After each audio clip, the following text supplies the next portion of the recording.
నమస్కారం. నా పేరు శ్రీరామ్ శర్మ. గౌరవ కేరళ హైకోర్టు ఒక పెక్యూలియర్ శిక్ష విధించింది గొడవ చేసిన అడ్వకేట్లకి. వివరాల్లోకి వెళ్తే 28 మంది న్యాయవాదులు స్ట్రైక్ చేశారు, డ్యూటీలను ఆటంకపరిచారు. ఇది చాలా చాలా సీరియస్గా తీసుకుంది గౌరవ కేరళ హైకోర్టు.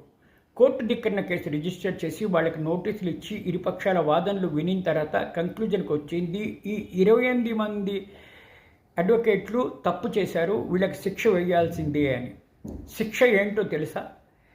కంటెంప్ట్ ఆఫ్ కోర్టును అనుసరించి ఈ శిక్ష ఈ 28 మంది అడ్వకేట్లలో ప్రతి అడ్వకేటు కూడా ఫ్రీగా జ్యుడిషియల్ ఫస్ట్ క్లాస్ మ్యాజిస్ట్రేట్ కోర్టులో పనిచేయాలి కొన్ని రోజుల దాకా.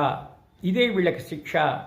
ఇది కంటెంప్ట్ ఆఫ్ కోర్టుని అనుసరించి ఈ విధంగా శిక్ష విధించడం జరిగింది అని చెప్పేసి తీర్పు ఇవ్వడం జరిగింది. ఈ 28 మంది అడ్వకేట్లు కింద కోర్టుని కించపరుస్తూ అసభ్య పదజాలంతో ఈ విధంగా దూషించారు, ఇది కోర్టు ధిక్కరణ అవుతుంది అని చెప్పేసి ఈ విధంగా ఆదేశాలు ఇస్తూ శిక్ష విధించడం జరిగింది ఈ 28 మంది న్యాయవాదులకు కేరళ హైకోర్టు. ఈ 28 మంది అడ్వకేట్లు చీఫ్ జ్యుడిషియల్ మేజిస్ట్రేట్కు వ్యతిరేకంగా నినాదాలు చేశారు. ఆ నినాదాలు అసభ్యకరంగా ఉన్నాయి, అవమానపరిచేటట్టున్నాయి అని చెప్పేసి ఈ విధంగా శిక్ష విధించడం జరిగింది.